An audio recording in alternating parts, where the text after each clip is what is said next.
Investigación sobre epidemias. La maldición del tifus negro.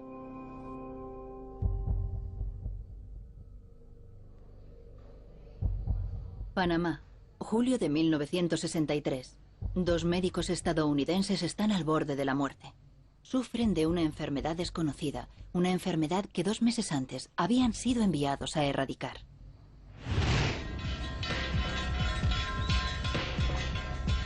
La ciudad de San Joaquín, con 2.500 habitantes, lleva 4 años asediada. Infectada por una misteriosa enfermedad, este apartado rincón del norte de Bolivia se muere. La gente llama a la enfermedad la del tifus negro. La ciudad está sumida en la desesperación. Sus habitantes se afanan en limpiar compulsivamente sus casas con la esperanza de que eso los proteja. Pero es una tarea en vano.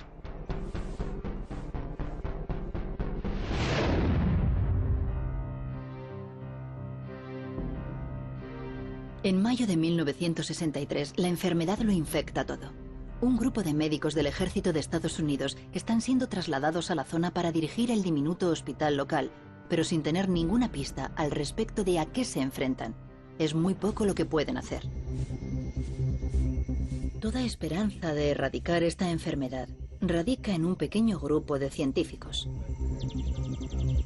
Carl Johnson, Merle Kunz y Ron Mackenzie. Buenos días. Han llegado para salvar a la ciudad. Este es el ala con los enfermos del tifus negro. Hace un año, Ron Mackenzie hizo su primera visita a la ciudad. ¿Toda esa gente de ahí?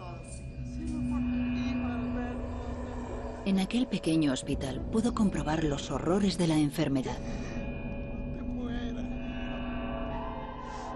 La gente moría a su alrededor.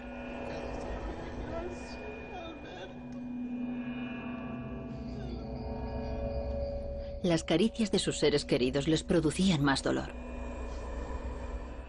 Los enfermos se hervían en fiebre,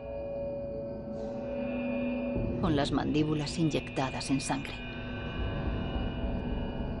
Mackenzie se encontraba impotente.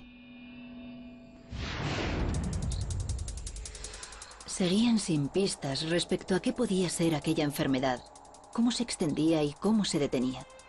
A su llegada, lo único que supieron con certeza era que eran la última esperanza de este pueblo. Sé que había mucha gente convencida de que no lo lograríamos. Pensaban que caeríamos enfermos o moriríamos, o que por 1000 vueltas que le diésemos no encontraríamos la solución. La verdad es que no teníamos ninguno de nosotros ninguna experiencia.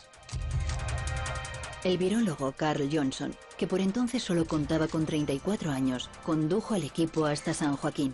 No sabíamos cómo se transmitía la enfermedad, qué la contagiaba a los humanos, si se transmitía de persona a persona o qué, pero sabíamos que el índice de mortalidad era del 20 al 30% de los infectados.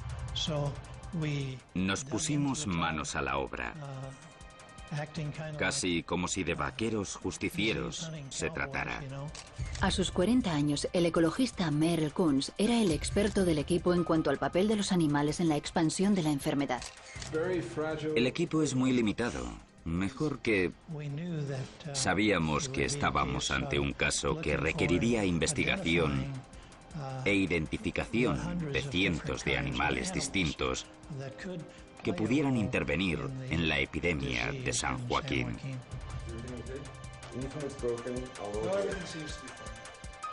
La función de mi padre en el equipo era la de epidemiólogo, así que su objetivo principal consistía en determinar cómo se movía la epidemia por entre la población. El padre de Nick Mackenzie, Ron, tenía 37 años y había sido médico en California antes de que la sed de aventura lo llevaran a Sudamérica. Vamos a precintar la zona para que lo tengáis de inmediato, ¿de acuerdo? Esa será una de mis primeras tareas.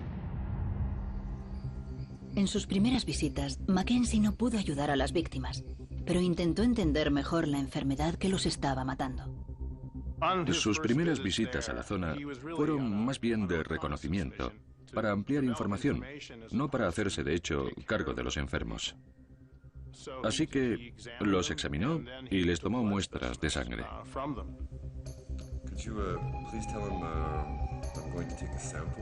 El doctor le va a sacar sangre para hacer unos análisis.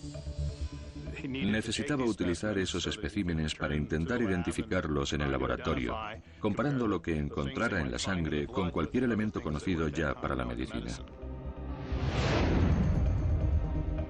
Las muestras revelaron que lo que los locales conocían como tifus negro no tenía nada que ver con el tifus. Aunque ambos causaban fiebre e irritación de la piel, esta nueva enfermedad provocaba además hemorragias. Era una fiebre hemorrágica. Las víctimas morían de la debilidad causada por la pérdida de sangre. El causante de la enfermedad era un virus, pero ninguno que coincidiera con los conocidos hasta entonces. Era completamente nuevo. Cualquier posibilidad de luchar contra él pasaba por aislarlo y por descubrir cómo se expandía por la población.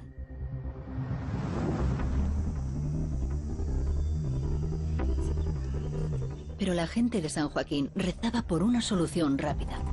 La ciencia era para ellos algo completamente desconocido y no confiaban en que estos hombres pudieran ayudarlos. Consideraban el tifus negro como un castigo divino y no creían que nada que no fuera Dios pudiera salvarlos. Me acuerdo de que tenía 9 años. Era una enfermedad de origen desconocido. La muerte lo invadía todo. César Lajuarón vivía con su familia en San Joaquín cuando estalló la epidemia. Como muchos otros habitantes del pueblo, llevaba un colgante amuleto que supuestamente protegía de la enfermedad. Pienso que hay poco conocimiento. Imagino que creíamos que repelía al demonio. Igual que hay gente que se cuelga ajos al cuello y cosas así. Pues para eso mismo servía. El equipo había llegado para poner fin al reino del terror. El reto científico era inmenso, pero había un problema de base más grave. Ninguno de nosotros tres sabíamos una palabra de español, y en aquella ciudad nadie hablaba apenas nada de inglés. No es que me diera dolor de cabeza, es que tuve una jaqueca permanente durante 2 meses. Lo que de verdad nos salvó fue una chica llamada Rose Navarro, una enfermera hispana que llegó con la primera oleada de cuerpos de paz. Rose Navarro, de 25 años a la sazón, llegó para encontrarse un hospital con imperiosa necesidad de recursos. Tenían un calentador Bunsen, que era con lo que hervíamos el agua para esterilizar las agujas. Como teníamos tan pocas, utilizábamos una piedra para afilarlas. En fin, un equipamiento muy precario.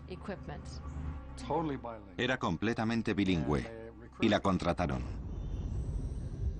Una vez dispuesto el equipo, se pusieron manos a la obra.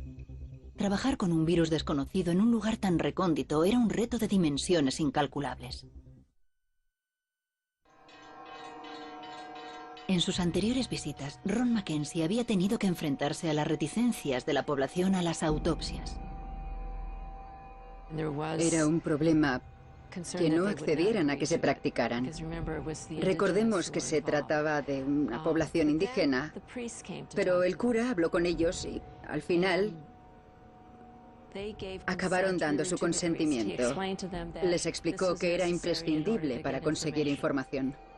A veces se debatían entre las creencias propias sobre el tratamiento que debía dárseles a los muertos y la necesidad médica de recoger muestras. Hubo una autopsia en la que mi padre tuvo que extraer el cerebro, y como eso aligeraba el peso de la cabeza, para compensar colocó piedras en el cráneo antes de cerrarlo, y así devolvió el cuerpo a la familia para que lo enterraran. A menudo, trabajando únicamente con la tenue luz de una linterna, las primeras autopsias arrojaron algunas pistas, aunque no les acercaron al objetivo de aislar el virus. Ahora, 1 año después y con una caja de guantes, contaban con el equipamiento necesario para intentar aislar el virus a partir de las muestras de las autopsias. Esta sería la tarea de Johnson, pero se produjo un problema inesperado. Tardamos alrededor de una semana en organizarlo todo, y dio la casualidad de que durante ese tiempo no se dio ningún caso nuevo de la enfermedad en el hospital. Para combatir la enfermedad, Johnson necesitaba que se cobrara otra víctima. ¿Esta es la última casa? La tarea de Ron Mackenzie consiste en averiguar cómo se extiende a sus dotes de detective. Yo trabajaba mucho con el Dr. Mackenzie y lo que hacía era recoger todos los datos, ir de casa en casa. ¿Cómo están todos en la familia? ¿Quién estaba enfermo? ¿En qué parte de la ciudad? ¿En esta área? ¿En esta otra? ¿En esta? ¿En aquella? Todos están bien, su madre, los niños, todo bien. Mucha parte del trabajo era solo de investigación y era una labor muy intensa, extenuante. ¿Y vuestros amiguitos? ¿Alguno está enfermo?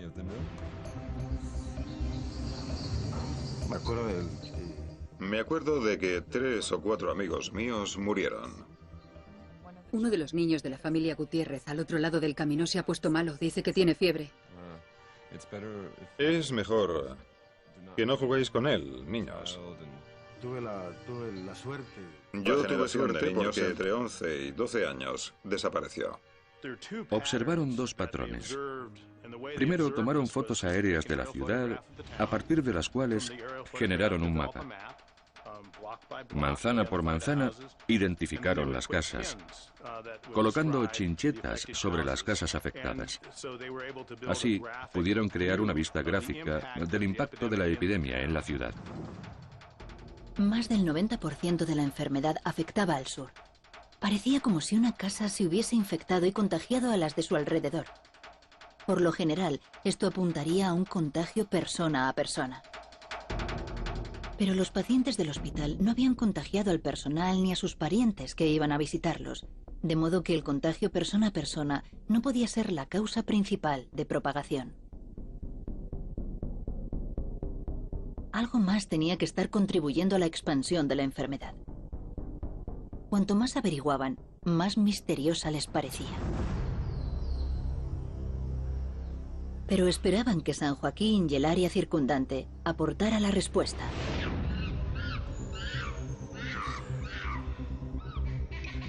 Pero si la enfermedad no se contagiaba entre humanos, podían ser los animales los responsables. Merle Coons se hizo cargo de esa parte de la investigación. Había muchos mamíferos, pájaros, insectos, y teníamos que analizarlos a todos. A menudo, cuando una enfermedad estalla, los virus necesitan un animal anfitrión para sobrevivir. De ese animal, conocido como reservorio, se extiende a la gente. Coons debía intentar localizar el reservorio. Para ayudarlo en su ardua tarea, recurre a la ayuda de un grupo de gente del pueblo, liderado por Raúl Candia. Normalmente, los insectos y las garrapatas se recogen pasando trozos de tela blancos sobre la hierba. Después de haberlos pasado por unos cuantos metros de terreno, con una lupa se observan y se buscan cosas moviéndose. Todo el mundo se implicó en la epidemia, echando una mano de la manera que pudieran. César Lajuarón y el resto de niños de la ciudad recogieron muestras para Coons. Nos encargaron coger todo tipo de animales. Cada vez que les llevábamos algo, nos daban chocolatinas. Eran nuestros salvadores y nos llevábamos muy bien con ellos. Se empezaron a recoger y a identificar muestras de animales. La investigación estaba en proceso en la ciudad. Una semana después de la llegada del equipo, se produjo la triste noticia que necesitaban. Tenían un cadáver para la autopsia, pero la víctima era la última que hubieran deseado.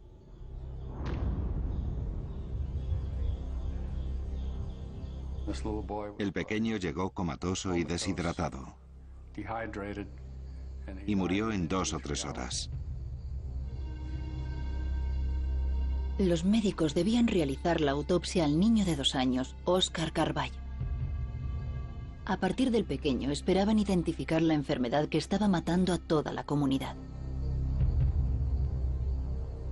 We need to be really sure that these lights don't go out tonight, okay? Tenemos que asegurarnos de que las luces no se apaguen esta noche. Sí, no hay ningún problema. Yeah, he said it's okay. Sin modo alguno de conservar el cuerpo, el equipo debía actuar inmediatamente.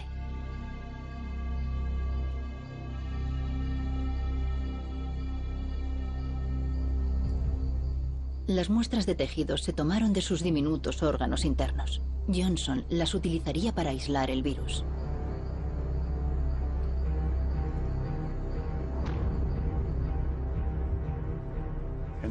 Tomamos una pequeña muestra de tejido y la introducimos en esta solución diluyente, que contiene una proteína que ayudará a estabilizar el virus.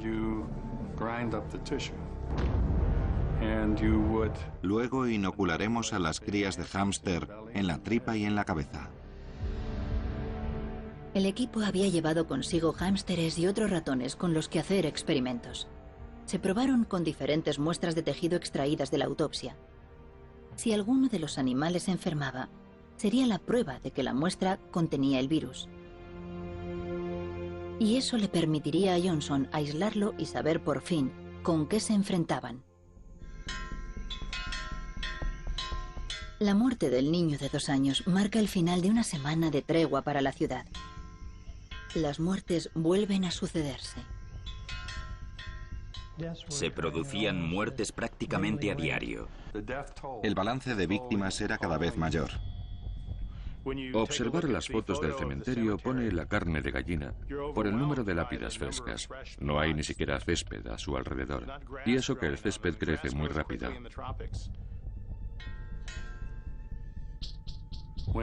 La campana de la iglesia sonaba cada vez que alguien moría. Es una tradición. Si alguien muere, se hacían sonar las campanas de tono bajo, para que todo el mundo lo supiera.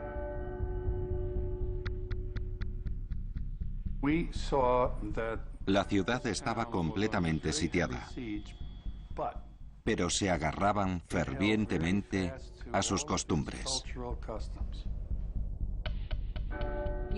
Se celebraban velatorios. Como no había salas de funeral, el cuerpo se tenía en la casa, en la habitación, y durante la noche la gente venía a presentarle sus respetos. El cuerpo estaba expuesto y todo el mundo se sentaba a su alrededor. Se levantaba a verlo y a la mañana siguiente todos lo llevaban en procesión hasta el cementerio. No le tenían miedo al cementerio, como si tuvieran asumido que estamos aquí, pero que todos tenemos que morir. Es algo previsto. Los niños y todo iban con los mayores al cementerio. Los médicos eran ya la única esperanza para la maltrecha ciudad. 2 semanas después de su llegada, el equipo consigue su primer éxito. Los hámsteres inoculados con el tejido del bazo de la autopsia empiezan a morir. Sabíamos que teníamos el agente. Eso pasó la segunda semana. En 2 semanas lo habíamos cogido. Chin chin. Todo lo que hemos hecho ha sido útil y ha dado sus primeros resultados. Es el camino, Carl. Estamos en el camino. Aislar el virus era el primer paso. Ahora ya sabían qué tenían que buscar en las muestras recogidas del animal. El trabajo empieza a desvelar la identidad del virus. Viaja por el cuerpo propagándose de célula en célula. La fiebre empieza de 6 a 14 días después de la infección. Tras 7 días más o menos, los pequeños vasos sanguíneos empiezan a romperse, provocando el enrojecimiento de la piel y la hemorragia que puede llegar a ser letal. Una vez aislado el virus, le pusieron nombre. Eligieron Machupo por el río junto a la devastada ciudad. En San Joaquín hay motivos para la celebración. Fue un gran alivio. Hasta que no se confirmó, no se informó a la población. Entonces, Hicieron una fiesta. Había lo que se llama whisky pawichi. No sé cómo lo hacían. El licor de San Joaquín lleva alcohol y zumo de uva, porque hay muchas parras por todo el lugar. Bailamos, comimos y bebimos toda la noche. Por cualquier motivo hacían una fiesta. Supongo que era el modo en que la gente trataba de compensar la sensación de desesperación. Así se animaban un rato para volver a la normalidad al día siguiente. Parecía que los médicos iban a ser sus salvadores al final.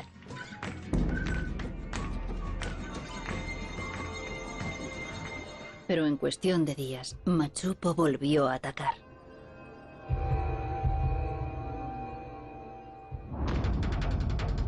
A principio de julio, los médicos llevaban en San Joaquín 6 semanas. Con el virus aislado, se afanaban en averiguar cómo se propagaba. El trabajo de recogida de muestras de animales prosiguió, pero ahora Johnson y Mackenzie también ayudan a Merle Kunz en la tarea. Viene de la naturaleza. ¿De dónde? ¿Cuáles son las criaturas? ¿Dónde están? ¿Podríamos conseguir lo suficiente como para averiguar cómo se contagiaba a los humanos? Ante una tarea de tales dimensiones, el equipo debía enfocar su búsqueda todo lo posible. Aprovecharon todos los conocimientos que pudieron sobre enfermedades similares en todo el mundo. Por ejemplo, la fiebre hemorrágica coreana presentaba muchos de los síntomas de esta enfermedad boliviana. En la guerra de Corea, miles de soldados estadounidenses se infectaron con un virus que producía una fiebre hemorrágica parecida. Aquí, los insectos eran los sospechosos de transmitir la enfermedad desde los roedores a las personas. La caza perseguía a 2 animales: el reservorio u origen de la enfermedad, que se creía que sería un ratón, y el insecto portador del virus desde los roedores a los humanos.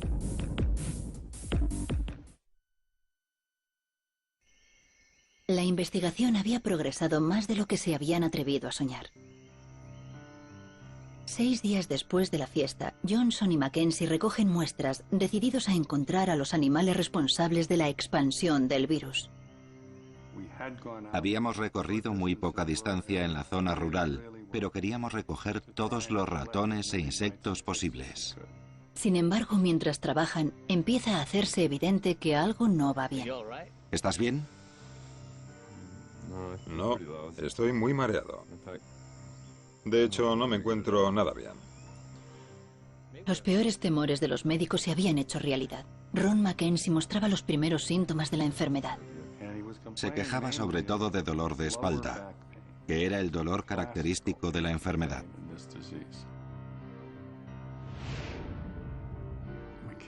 Mackenzie era el verdadero hombre del pueblo, el diplomático, nuestro portavoz y el alma del estudio.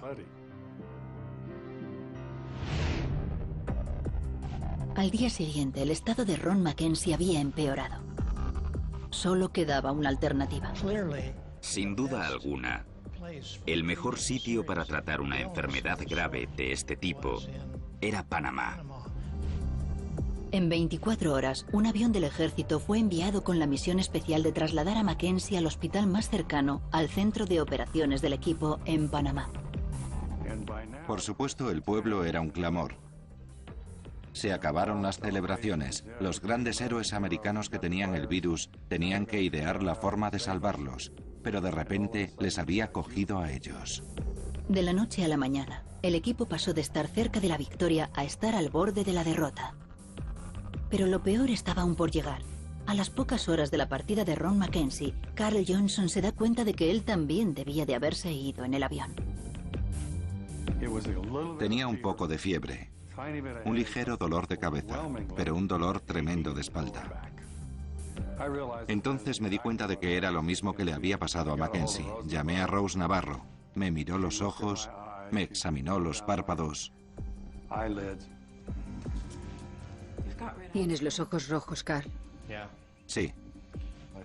Le dije sí, pero creo que es más que eso. Me parece que tengo el virus. Quédate aquí. Ahora vengo.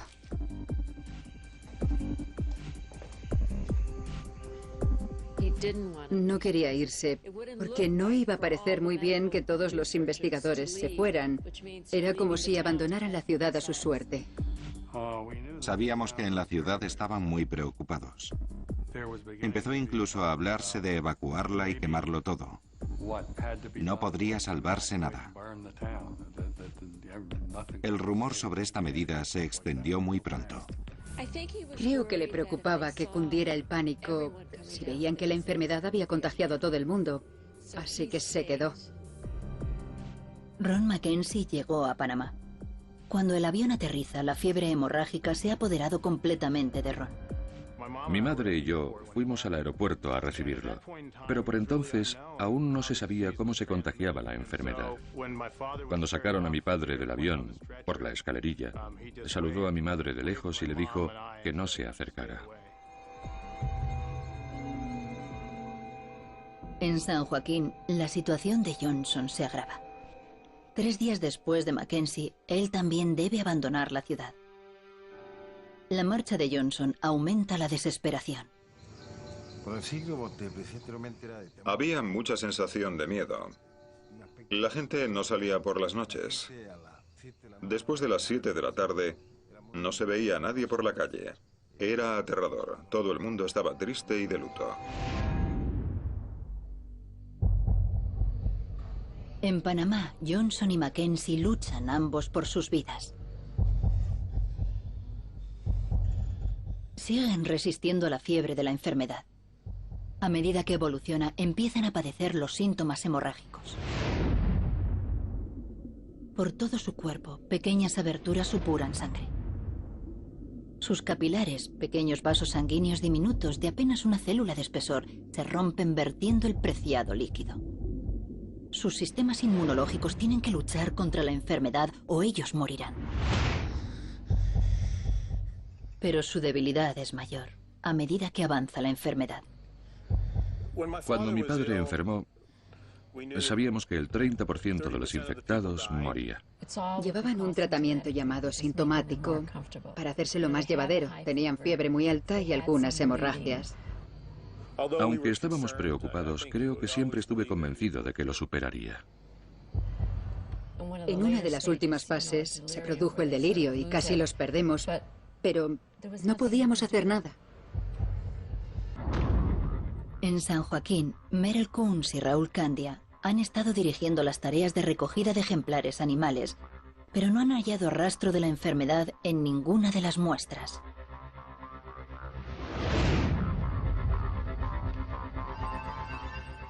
Trataban con una enfermedad que mataba a 1 de cada 3 de sus víctimas y para la que aún no habían encontrado cura.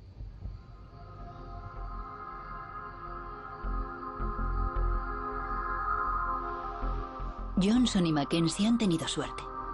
Empiezan a recuperar la conciencia. Tengo 1 día y medio de los que apenas me acuerdo. Supongo que se debe al semicoma.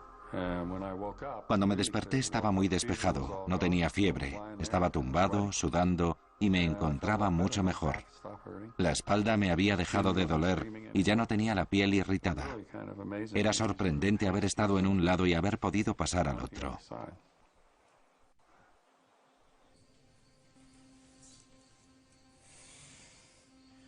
¿Cuánto tiempo llevas despierto? Un par de días. Mackenzie se levantó primero. Creo que es algo que tiene que ver con la manzana 15. Ese fue el último lugar donde estuvimos recogiendo ejemplares. Empezamos a comparar notas. Entonces fue cuando todo empezó a llevarnos hasta la manzana 15, donde habíamos estado cogiendo ratones y eso. Ahí era donde teníamos que ir.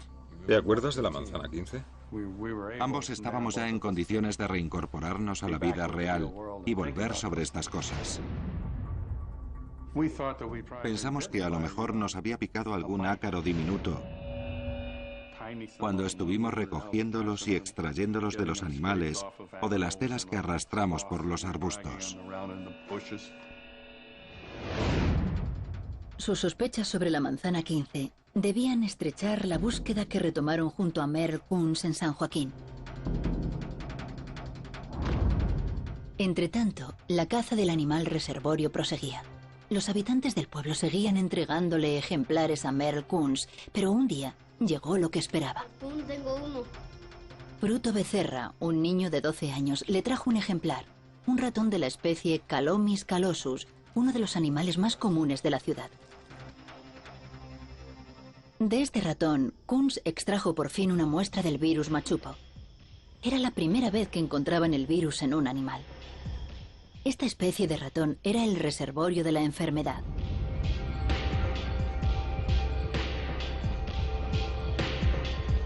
Estaban un paso más cerca de descubrir cómo se propagaba el virus. Esto nos indicaba que el Calomis calosus era probablemente la especie reservorio, el portador más importante de la enfermedad. Ahora el problema era saber cómo se transmitía desde el ratón a los humanos. El equipo sospechaba de un insecto como posible transmisor de la enfermedad de los ratones a las personas. A esta figura se la conoce como el vector, y era la única pieza que faltaba para completar el rompecabezas. Al final, ya no solo en el pueblo, también en Estados Unidos, todas las voces, también las de los expertos, pedían que encontráramos el vector. Tenía que estar allí. Recogimos millones de ellos y los agrupamos en sectores de 80 a 100 para inocularlos en animales, convencidos de que tenían que ser ellos los transmisores, los vectores que contagiaban la enfermedad de ratones a humanos. Pero cuanto más parecía estrecharse el cerco sobre la enfermedad, más preguntas le surgían acerca de sus descubrimientos. Cuando Johnson vuelve a Estados Unidos para su recuperación, su prometida, Patricia Webb, cae enferma. Al bajarnos del avión en Washington me dijo, me duele la espalda, tengo retortijones y creo que me está subiendo la fiebre. La llevé al hospital y uno de los médicos me dijo, Cal, si su mujer con esta enfermedad estuviera en San Joaquín, en Bolivia, ¿qué diría usted que tiene? Le dije, la fiebre boliviana. Y me contestó, quizá deberíamos probar esa posibilidad. Y así fue. Era el primer caso de la enfermedad que se daba fuera de Bolivia. Y solo podía haberla contagiado Carl Johnson. Aunque Patricia Webb sobrevivió, la transmisión de persona a persona ponía en duda todo cuanto creían saber sobre la enfermedad.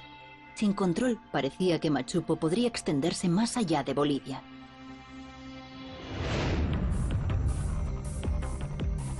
Seis semanas después de haberse marchado, Johnson y Mackenzie vuelven a San Joaquín para descubrir que no se ha avanzado en el descubrimiento del insecto vector. La población de la ciudad había descendido desde los 2.500 a los 1.500 habitantes. Analizamos cientos de ejemplares. Todos dieron negativo. 0. Absolutamente nada. Esa no era la respuesta. El misterio crecía. ¿Cómo narices pasaba la enfermedad del ratón a la gente? Siguieron los trabajos con el ratón reservorio, con la esperanza de poder obtener algunas respuestas. Pero de nuevo, lo que creían saber de la enfermedad se ponía en duda. Raúl Candia, el jefe de los cazadores de Merle Kunz, es mordido por un ratón infectado. Vale, no te preocupes. Espera, no pasa nada. Estábamos convencidos de que Raúl estaba inmunizado contra la enfermedad, que la tenía mucho antes de empezar a trabajar con nosotros y que por tanto no le afectaría. Voy a por alcohol para limpiarte eso, ¿vale? ¿De acuerdo? Lo primero fue el dolor de cabeza con el que llegó un día al trabajo. Al siguiente, no pudo llegar por culpa de la fiebre. Y el siguiente, tuvo que ir al hospital. Fue muy angustioso porque su mujer venía y nos rogaba que hiciéramos algo. La verdad es que una vez que se manifiesta la fiebre y aparecen los síntomas hemorrágicos, hay poco que se pueda hacer. En su caso fue letal y, por supuesto, muy triste. Ahora parecía que la exposición pasada a la enfermedad no garantizaba la inmunidad. Nada tenía sentido.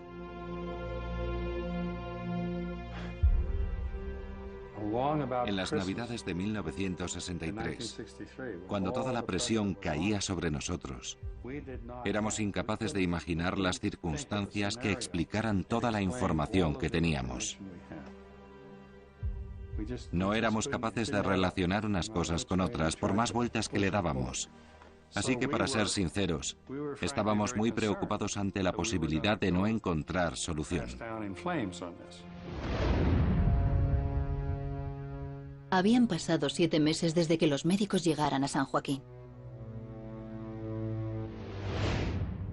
En ese tiempo, más de 1000 personas habían muerto a causa de la enfermedad. César Lajuarón se convertía ahora en su última víctima. Pues prácticamente lo que decir con la enfermedad es que... Me sentía muy débil. Creí que era un resfriado, pero una mañana mi madre me limpió la boca y la tenía llena de sangre.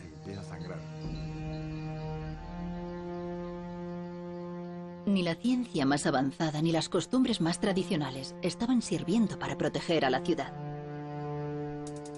Después del primer año soportábamos una increíble presión. Sí, teníamos al virus, lo habíamos conseguido del ratón, pero no estábamos seguros de que el ratón fuera el verdadero culpable.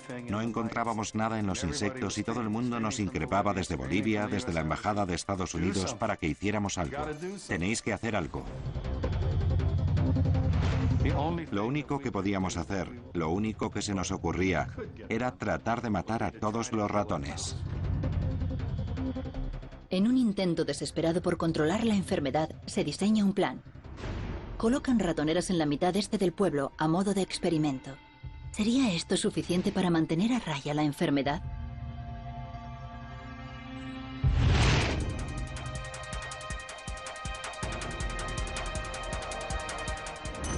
Se atrapa el ratón y se vuelve a colocar la trampa para que al día siguiente cace otro.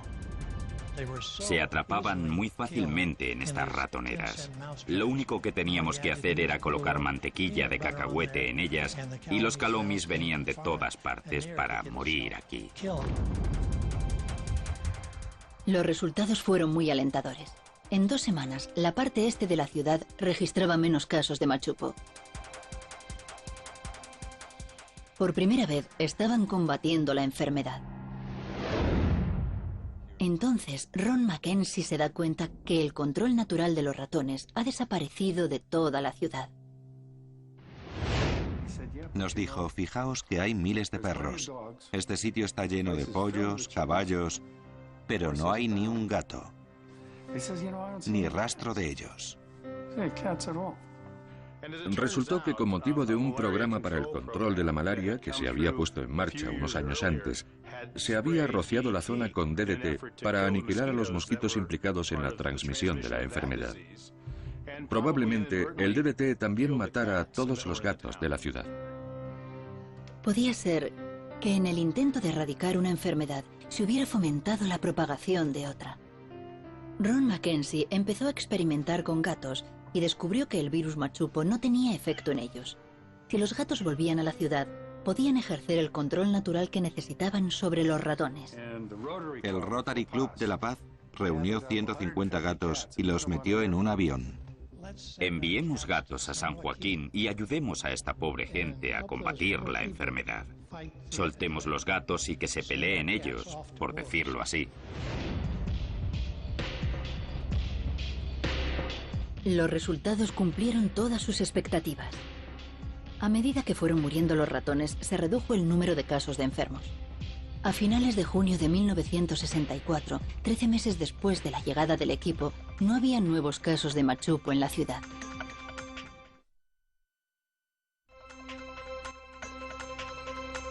Por fin, después de 5 años viviendo bajo un terror constante, San Joaquín queda libre de la enfermedad.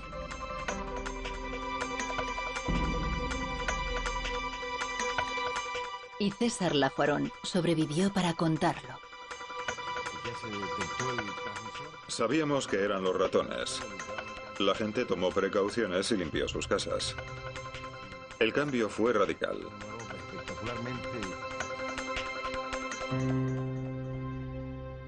Habían identificado al anfitrión, en este caso el Calomis calosus. Ese era el reservorio, el animal donde vivía el virus. El ratón no enfermaba, pero era capaz de mantener activa la epidemia. Sin embargo, había una cuestión aún pendiente para los científicos. ¿Cómo el ratón solo podría propagar la enfermedad por la ciudad? Por fin descubrimos que el ratón en cuestión, el Calomis, sufría una infección crónica y que los restos de virus acumulados en su orina se depositaban en el entorno humano. Algunos de estos ratones podían haber estado excretando millones de dosis infecciosas al día. Millones. Eso sí que fue el gran hallazgo. Aquello dio lógica a todos nuestros descubrimientos. Por las mañanas, cuando las amas de casa se levantaban y barrían el barro del suelo, las partículas del virus en la orina de los ratones se removían y quedaban suspendidas en el aire, de donde pasaban por inhalación a los humanos.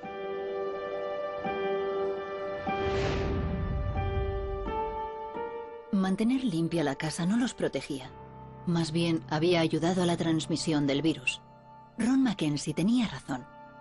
Era como si las propias casas estuvieran infectadas. Una vez que nos dimos cuenta de eso, cobró sentido todo lo demás. Con este avance, el misterio de la epidemia de Machupo quedó resuelto.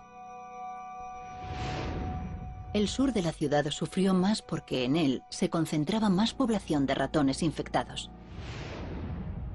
Aunque la transmisión de persona a persona se podía producir de forma ocasional, no era común ni un factor de transmisión significativo. La exposición previa dotaba de inmunidad. Raúl Candia no fue diagnosticado correctamente y antes de que ellos llegaran a la ciudad nunca padeció la enfermedad. Y no fue una garrapata lo que infectó a Johnson y a Mackenzie. Retrocedimos en el tiempo y consultando el calendario vimos que fue en la gran fiesta del pueblo. La fiesta fue unos 6 días antes de que Mackenzie enfermara. Al comentar los acontecimientos de ese día, Mackenzie y yo nos dimos cuenta de que ambos habíamos comido del queso típico de la zona en aquella fiesta. Kunz no lo probó. Como es natural, los ratones habían comido de ese queso y del arroz de aquella noche. Queso y arroz que la gente comió al día siguiente. Así que lo único que puede explicarlo, la única posibilidad, es que el queso hubiera sido infectado por los ratones. Cuando la epidemia terminó, el equipo volvió a San Joaquín. El día que se fue el equipo, hubo muchas lágrimas en el aeropuerto. Vivir en aquella ciudad fue una experiencia increíble. Aprendimos mucho sobre el valor esencial del espíritu humano. Aquellas personas eran muy duras. Para mí ha sido un ejemplo. En mi caso, marcaron un ejemplo que recordaré de por vida. Creo que la medicina es una profesión muy noble. César Lajuarón creció y se convirtió en médico también. Nos sentimos un poco fortalecidos. Nos sentíamos más fuertes porque habían resuelto por fin el problema. Nos sentíamos protegidos por esa gente, gracias a lo que habían hecho. Nunca había estado implicada en una epidemia. Trabajar con todos aquellos científicos y ver todo lo que aquello conllevaba, el trabajo con la gente del pueblo y todo, fue muy importante en mi vida. Después de terminar el trabajo en San Joaquín, Rose Navarro volvió a Estados Unidos y desde entonces ha ejercido de enfermera. Mi padre, Carl Johnson, y Merck Kunz fueron honrados con la Orden del Cóndor, la concesión civil más prestigiosa de Bolivia, por su trabajo para controlar la epidemia. Ron Mackenzie dedicó 15 años más de su vida al control de las enfermedades en Sudamérica. Cuando sació su sed de aventura, volvió con su familia a California y murió en 1996. Los estudios sobre animales en el entorno de San Joaquín, realizados por Merle Kunz, fueron tan intensos que llegó a descubrir una nueva especie de rata, bautizada como Kunzia en su honor. Así que quedaré inmortalizado gracias a la rata portadora de mi nombre que habita en el entorno de San Joaquín. Carl Johnson siguió luchando contra otro virus letal. En 1976 formó parte del equipo que identificó y bautizó al ébola. En lo que a mí respecta, el virus machupo marcó y sigue marcando un periodo definitivo en mi carrera como científico, porque a partir de entonces fue cuando me dije, bueno, ¿y ahora qué más? Aunque el machupo estaba controlado, nunca se encontró cura. Aún hoy se registra algún caso de la enfermedad, pero San Joaquín no ha vuelto a sufrir una epidemia de las dimensiones que lograron controlar los médicos. Ganaron una batalla crucial para la gente de la ciudad, pero al final el machupo los sobrevivirá a todos.